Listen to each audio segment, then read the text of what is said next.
everybody! In this video I will show you how to make this adorable elephant plushie.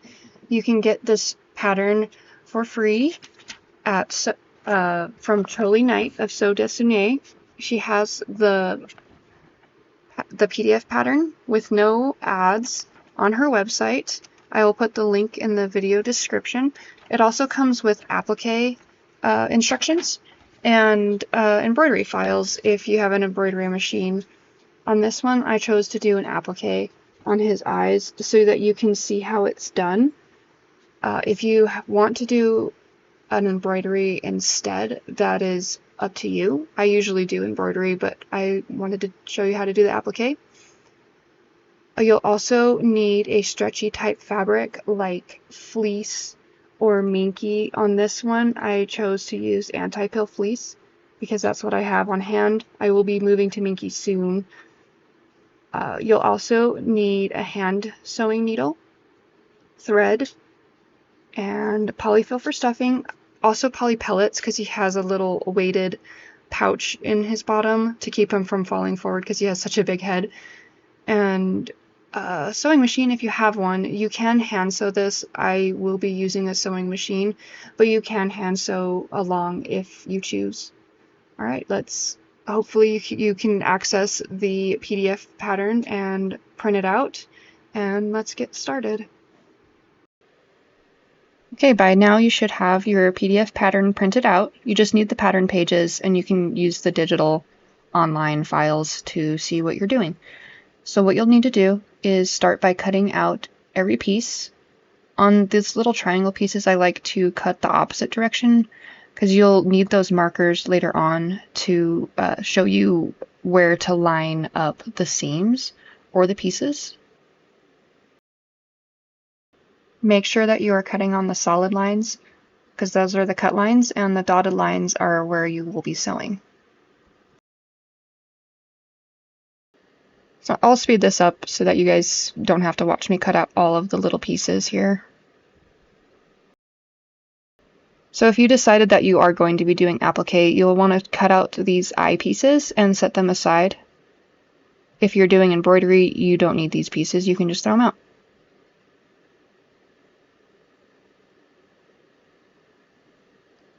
So here I jumped to where I have all the pieces cut out, and I'm just laying them out by which colors need to go where. Most of this is going to be light gray. Tail tip is dark gray, tusks are ivory, and I put the poly pellet pouch aside because you can use scrap fabric for that, or you can use muslin. So then you want to trace all of the pieces, and remember to check how many pieces you need for each color. This one will need 2, so I folded it. And then you continue that with all of your other pieces. Those are all the light gray pieces that I'll cut out later, so you don't have to watch me cut out everything. And this is the muslin that I use for the poly pellet pouch. For some lighter fabrics, I use air erase markers, like you see me doing here. And then for the darker fabrics, I use chalk. And the muslin, you'll want to make sure it's doubled up, and then pin it together. And cut it out. And then you can set it aside for later.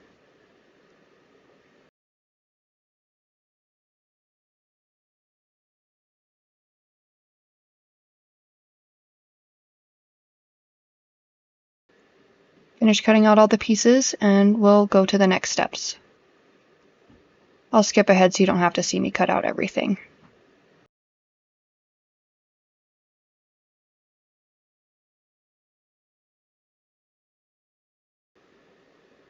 So now I have everything cut out, and I'm laying out the pieces to make sure I have everything. Sometimes it's easy to miss, and I like to make sure I have everything before I get started so I don't have to cut something out and go hunt down my fabric again after I've already got started sewing. So then I take all my pieces that I don't need to applique or embroider, and I put them aside. Because we're appliquing, we still will need that piece of paper we set aside earlier. Now you'll need a fusible web. You can use a heavy duty, which does not require sewing, or a light duty, which will require sewing later. You place it over the paper so you can see through it, and you trace onto the paper side. And you want to separate out the colors, so like right now I'm only tracing what is going to be in black. And I did discover that using the heavy duty for the way I wanted to do this was not correct. I figured that out later. But for flipped images, you'll want to flip the paper over, trace the back side of the paper, and then trace it back onto that piece, the fusible web. So you can have both the right side and the left side of the eye, the face.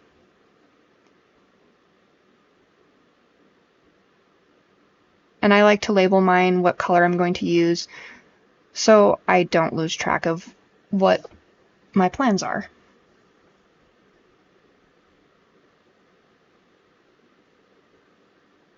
And like I said, I did find out that the heavy duty was not what I was going for. If you want to sew it on, you use a lightweight. If you want to just plan on it sticking, you use the heavy duty. So we want to make sure we trace all of the pieces, and because there's two face pieces, we want to make sure we do 2 of each one. Even 2 of the little eye shines that I'm tracing right now. Sorry, my head's getting in the way.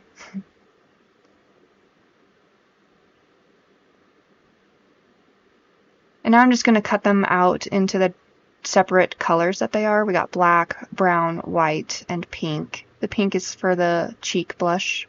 That is optional. I thought it was cute, and mine has the eyelashes, so I thought the blush went well. So we got the black, brown, and white. I separated out. Now you want to get your ironing board out. I have a little tabletop ironing board, so I have to clear off my table here. I have a little Cricut iron that I use for these small pieces. It works well, but a regular iron will work just as well. While your iron is heating up, you can pull out your fabric and lay out the pieces on the fabric that you will be appliquing. I'm just using felt.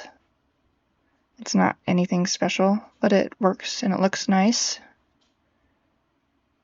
I try and trim off the big pieces that overhang the felt so that it doesn't accidentally stick to my ironing board. You can pick any color of this stuff. I'm just using the brown because that's what I had on hand. Blue eyes would also look cute. So it's actually your choice on what color you use. And when you lay it down, you do want to make sure that the paper side is still showing on the side you can see, and the adhesive is faced down onto the fabric.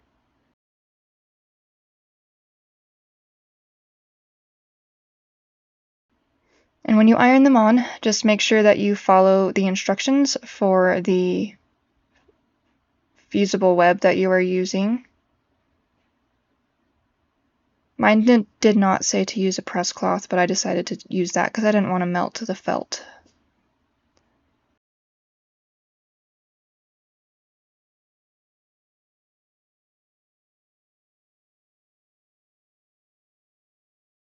And I do like to check to make sure that each one is adhered well before I move to the next. You can kind of tell by like if it's bubbled up or not. Like you can see I rubbed it, and then I kind of give it a bit of a bend to see if it's all stuck on there. Because I have young children, I always turn off my iron when I set it aside. Now we can make sure we have some sharp scissors for this part and cut along the pencil or the pen that you use to trace on the paper side. Do not remove the paper yet. We will do that later when we're ready to iron them on. So just cut out each one, and I'll speed this up so you don't have to watch me cut out all of them.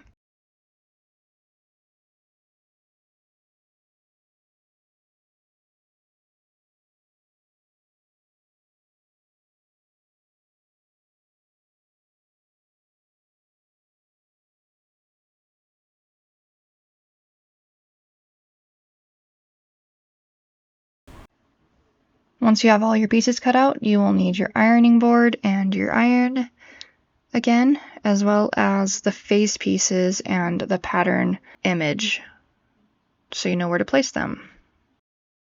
What you want to do is, while you have the face piece, you hold the piece on, like remove your paper backing, hold the piece where it's supposed to be, and move the paper, just like that. And then you iron it in place. And you do that with each piece. You do want to do them in the correct order. For this one, it is blush first, black, then the eye color, which is brown for me, and then the eye shine. And make sure you have the right eye piece. It will line up with your pattern image from the paper. You can see I made sure that the eyelashes were facing the right way. And just hover it above the paper and then move the paper and set it down. And then iron it on.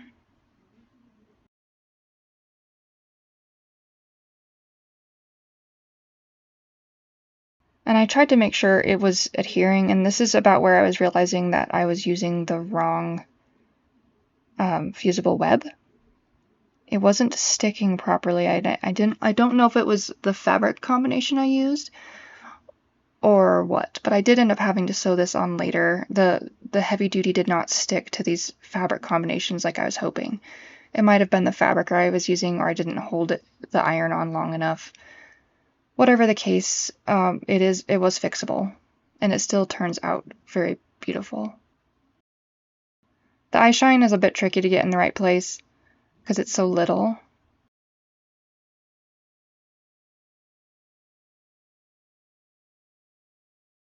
But it's not permanent until you iron it, so you can always move it around.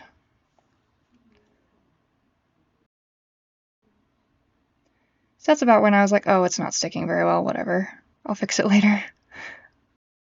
So now you can flip your pattern piece over and just trace the back so you can see where those pieces go again, much easier.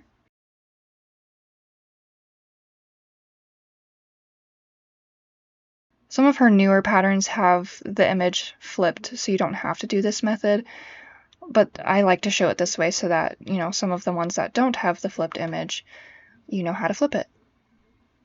Oh, and make sure you always take the paper off or it's not going to adhere. Okay, I'm going to skip ahead so you don't have to watch me do both sides, because it's the same concept.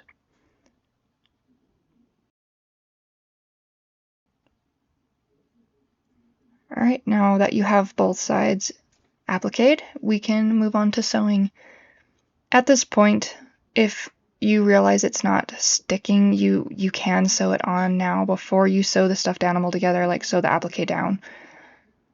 I should have done that. I did not. I ended up having to hand sew it later. It still worked out.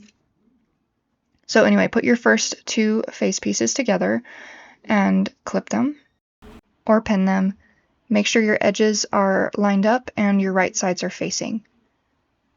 I like to use a lot of clips around the curves to hold it in place so it doesn't slide. This is especially important when you use minky. Now I have my sewing machine set to a nice zigzag that's not too tight and not too wide.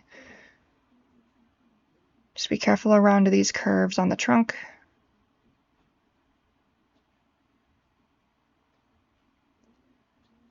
And you want to leave the back side open.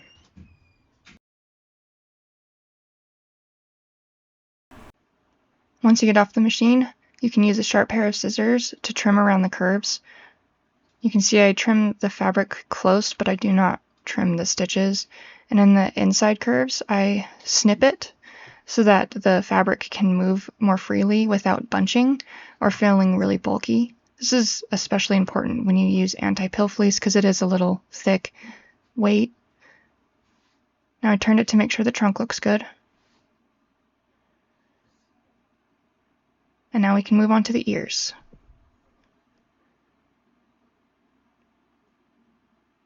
You want to make sure your right sides are facing, and those little notches, the little triangles that stick out, help you line this up. And the side with the triangles on, you will want to leave open for turning. And clip this all together.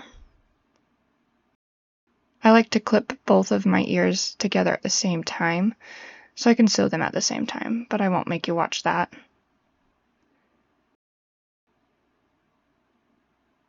Now we want to sew it. Make sure you go with the curve of the ear. If later on I realized I didn't like the way the curve looked, so I fix it, and you can do the same too.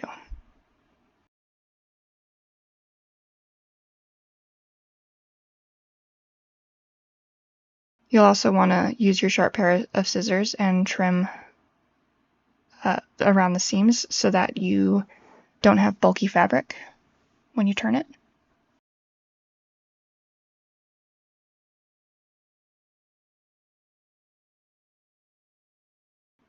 And right here is where I looked at it and I'm like, oh, I don't like the way that's sitting. So I added an extra little curve lower down to add a little more volume or shape to the ear. So it looked not like it was just an oval on the side of its head. And you can play with the shape on this, make it the way you like it.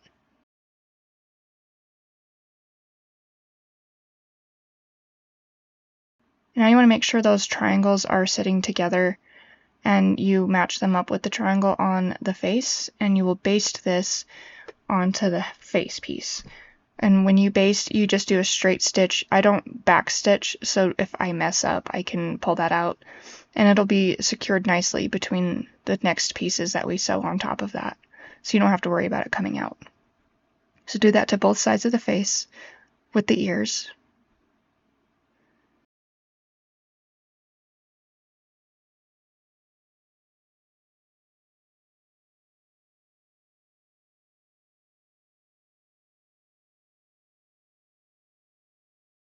And now we can do the back of the head.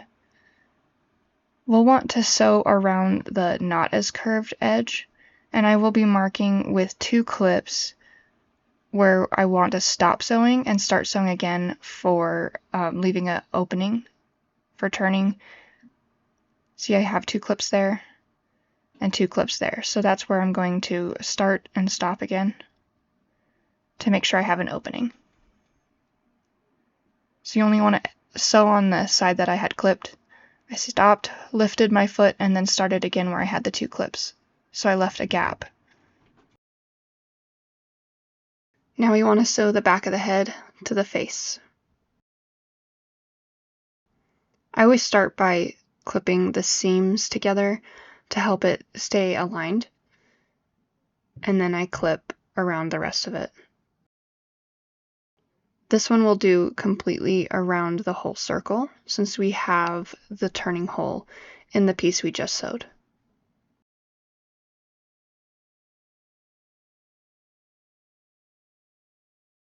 It doesn't really matter where you start sewing from on this, because like I said, you'll be going around the whole circle.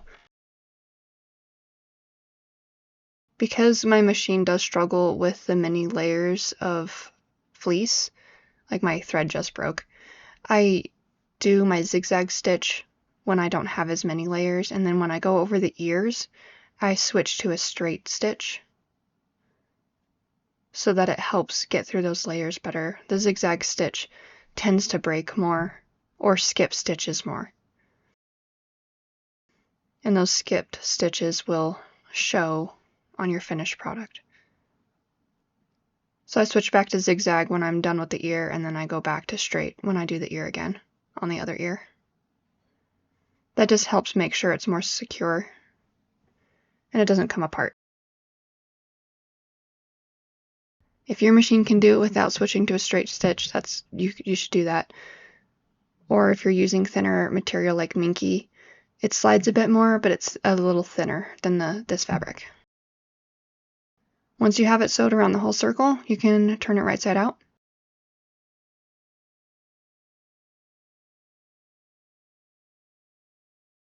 Now we can set the head aside while we start assembling the body. We're going to start with the belly piece and attach all of the leg pieces.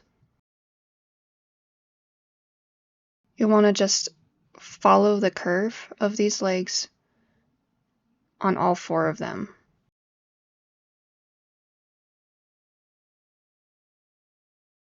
I'm not going to make you watch me sew all 4, so I'm going to show you I did this one and then just do all 4, and I'll skip to that. Okay, once you have all 4 done and they're all attached properly, we're going to do one side of the body.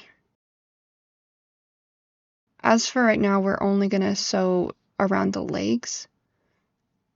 So you want to make sure your corners of the body side are lined up with the seams where the legs attach to the belly side. And you go up to where the seam starts for the legs to the belly piece, and that's where you'll stop, is on that seam you're seeing me clip.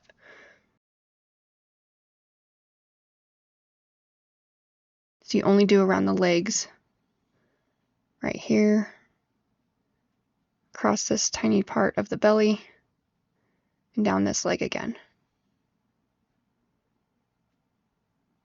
And then stop when you hit the seam of the belly. Just like that. And then you want to do the other side of the body the same way.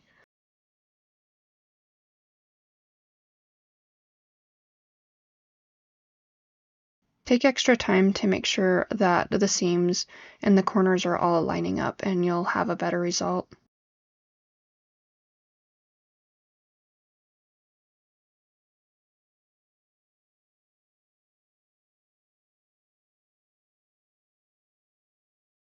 Use lots of clips to hold it in place too.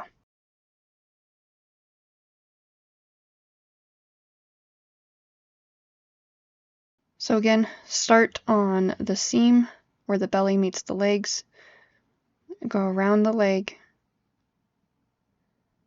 turn and go across the belly, turn and go around the leg, and stop at that seam.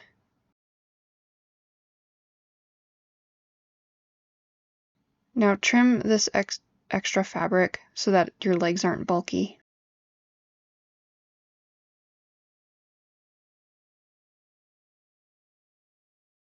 Make sure you really snip those corners close, but don't snip your thread.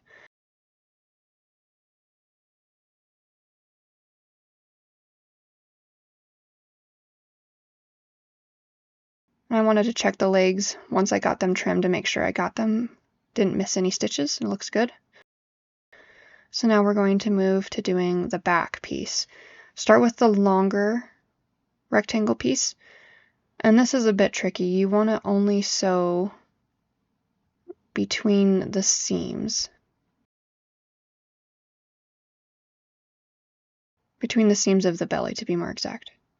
So I flipped it around so I could see the seams better to see if that would help.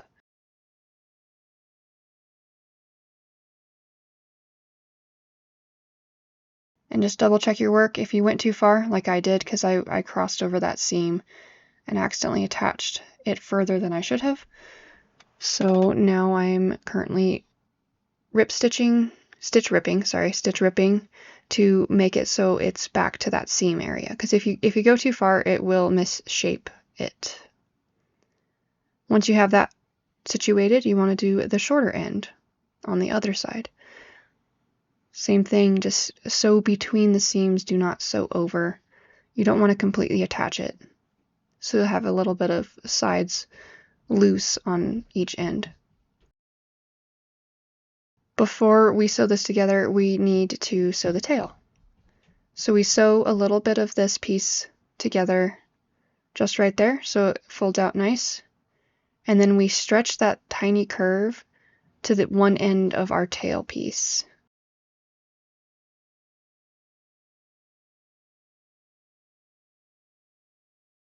And then we sew that to the end. Oh yeah, make sure your right sides are facing when you do that.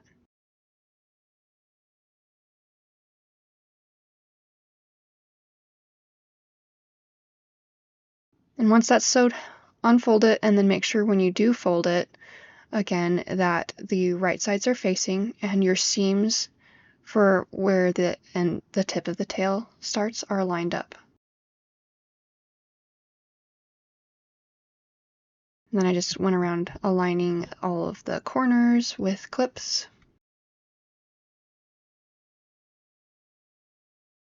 And I figured it's best to start where you stopped on that darker end. Go around each corner or each curve carefully.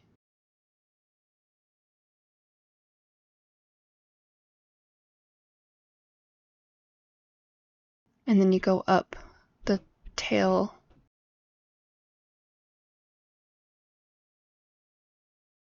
And then we want to trim it with some sharp scissors. I just wanted to make sure I didn't miss any. That's why I just used those hemostats to make sure I didn't miss something and cause a hole. But if you don't have any holes to fix, trim with your scissors so that it doesn't have a lot of bulkiness, and then you're ready to turn it. This is where the hemostats really come in handy, because you can just pinch it and then push it down like you see me doing. It's like having a turning tube, but not having to have multiple tools. All right, now we want to stuff this a little bit.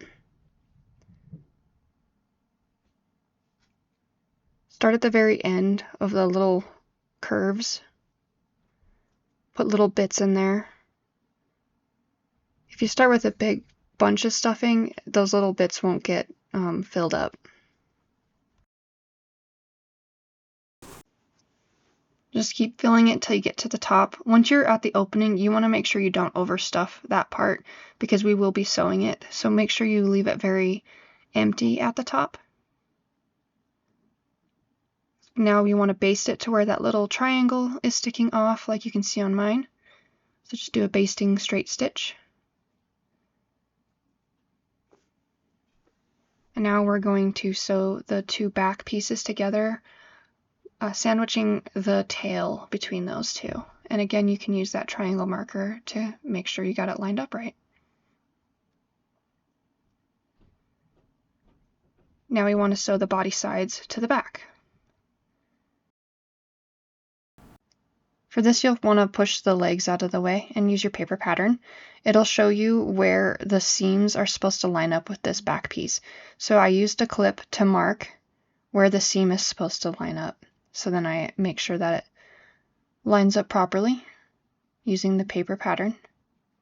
And this one I'm just going to fully close on this side. Like I said, keep those legs out of the way. You're just going to sew from where you stopped on the legs all the way around the back.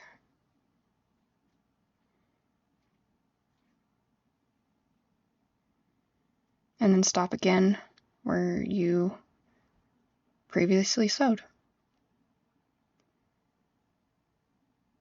I'm just checking to make sure I didn't leave any holes. Now use your paper pattern again, and this time it's going to show us not only where does the seam line up, that clip right there, but where the opening is with the two clips. So the two clips show where I'm going to start and stop to leave an opening, and the purple clip lines up with our seam. If you use your pattern pieces and line these clips up with your seam, everything turns out really nice. It does not twist on you.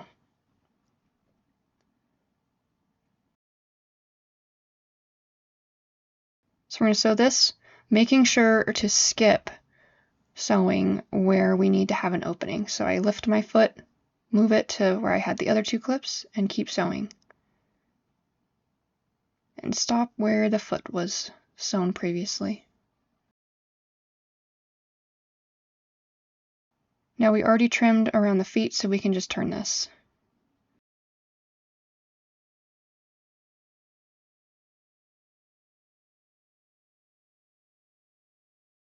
I like to just give it one good look, make sure I don't have any threads hanging off like he did by his tail.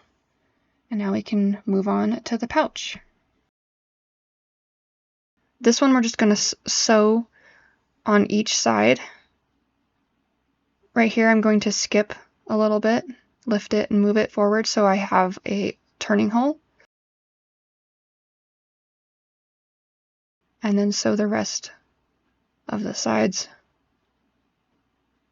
Now this part's a little challenging. You want to pinch it open and then press the seams together and do that for all 4 corners. It's going to make this turn into a box. So I skipped ahead so you didn't watch me do all 4 corners, and there you go. You don't need the hole for turning, sorry, you need it for filling it with poly pellets because this will be inside the stuffed animal. It's okay to have the rough edges on the outside. So I used just an old kitchen funnel that got melted on accident, and I scoop some poly pellets in there, make sure it fills it nicely.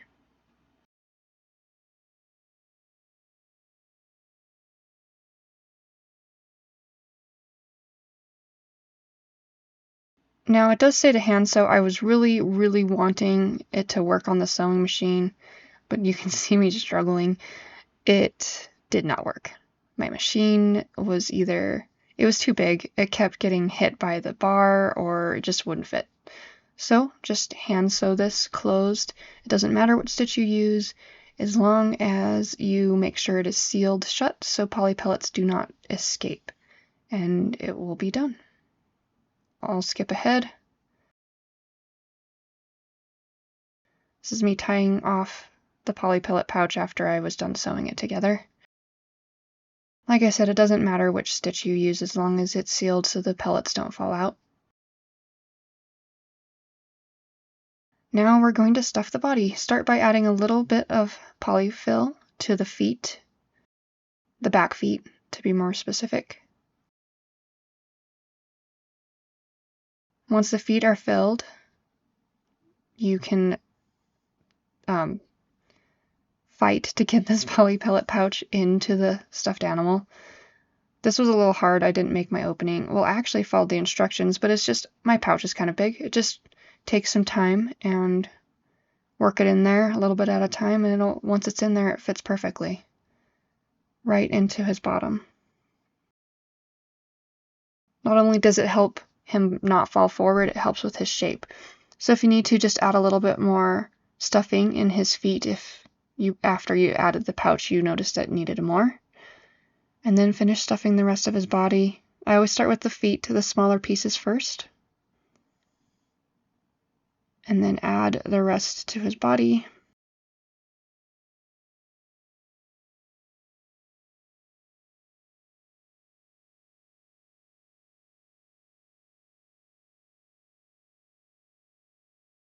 Just make sure that the pouch stays towards his back end by his tail and doesn't move forward. Now we can ladder stitch this opening shut.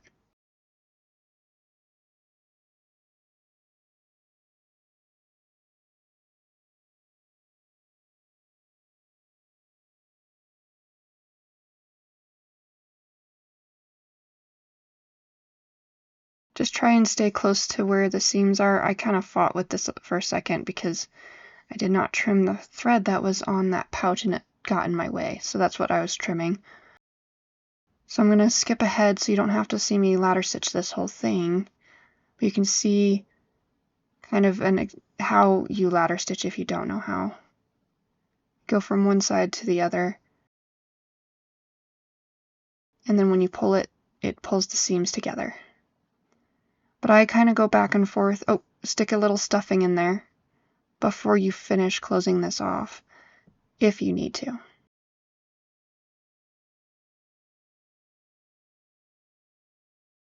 And I'm going to skip ahead so you don't have to watch me ladder stitch this because I do go back and forth a couple times to make sure it's very sealed.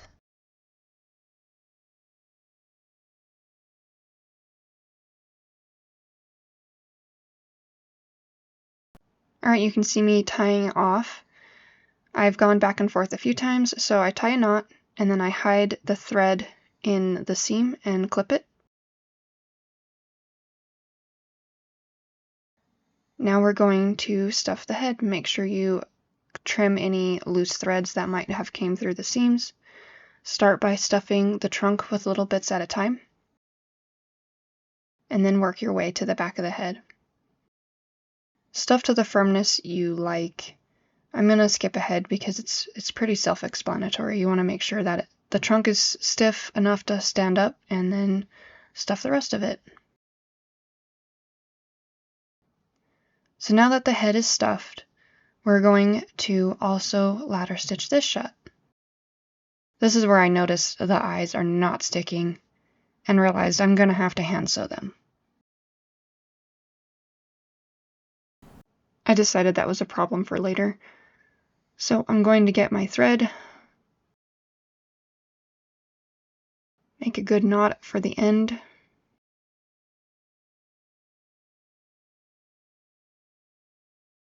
and ladder stitch this hole closed.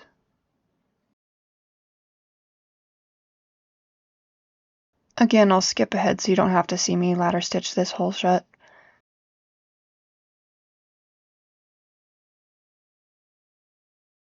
Okay, so here I am tying off the ladder stitch, closing the back of the head. You gotta hide the knot like last time and trim the thread. Alright, now that it is all ladder stitched shut, we're going to take our paper pattern, and this is the back piece with the alignment of the head showing, so you want to trim that out, as well as the hole showing for the back of the head on the elephant. I'm going to use my air erase marker and line up the seam for the back and mark the circle where the head will line up on the back. And then for the back piece, again, line it up. I use the dotted lines, they line up on my seams. And I do both sides, and that's where it should line up on the body. So you take your circles and place them together as best as you can. And then we're going to ladder stitch that together.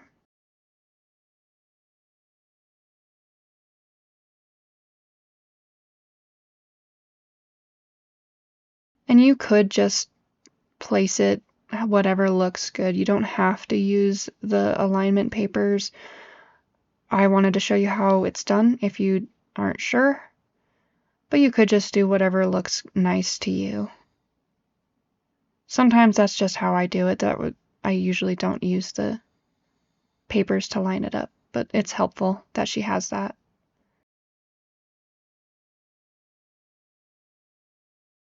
But anyway, we ladder stitch it. I kind of do big jumps the first go around, because you really are focusing on putting it where you want it and making sure it's not crooked, like you don't have his head turned or you're in the wrong place totally. So I kind of do big jumps on this first ladder stitch go around.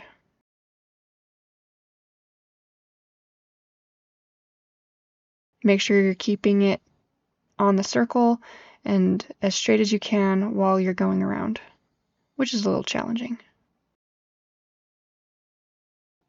So you can see I'm not even on the circles that much, and that's okay, as long as his head looks good. And I'm double checking to make sure it's straight and everything's in place. And then this is where you want to tighten your ladder stitch. Make smaller stitches and any adjustments, like following the circle a little bit better. And do like 2 or 3 more times around. That's up to you. It's preference on how many times you want to go around. The more you go around, the tighter the hold, the more he'll last. But we're going to skip ahead so you don't have to see me do that many rounds. Alright, we've skipped ahead to where I'm tying it off after ladder stitching the neck.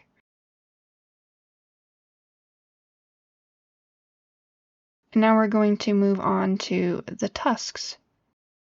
This is not required, it is optional. If you don't want tusks, you don't have to have tusks on your elephant. If you want to do this option, you start by making sure the right sides are facing for both tusks and clip them. I like to clip them at the same time and then sew them at the same time.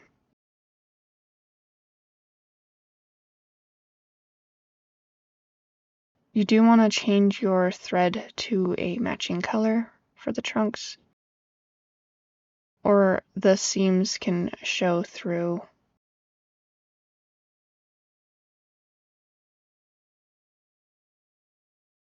I think I forgot to change my thread, because you can kind of see the darker thread on it.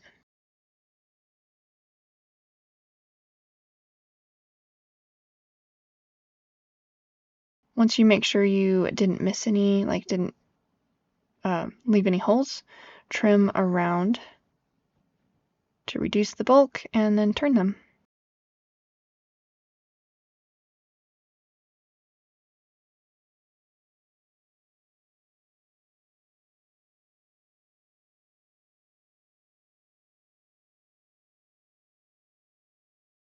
We're going to add a little bit of stuffing to these.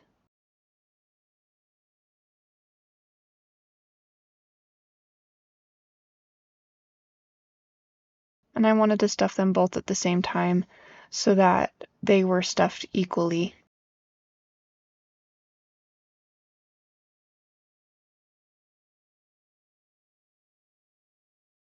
Once you have them stuffed to the way that you want, we're going to gather stitch or clinch stitch them shut. One at a time. We'll start with one. Gather stitch or clinch stitch it, whatever you want to call it. Pull it tight while stuffing the ends into the piece. This part, not everybody does. I like to add a little bit of an extra stitch in there to hold the clinch stitch together. And then this one you can kind of eyeball where it goes. I think that's what I'm doing, is looking at the picture. Or you can use your pattern piece. But then you ladder stitch it to the face.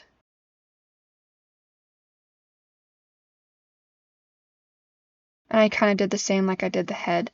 I went around once with kind of big jumps to make sure the placing was correct, and then did tighter stitches. You'll finish ladder stitch this one to the face, and then do the same with the second tusk, where you clinch stitch it shut, and then you ladder stitch it to the face. So I will be skipping ahead to when I'm finished ladder stitching the second tusk on.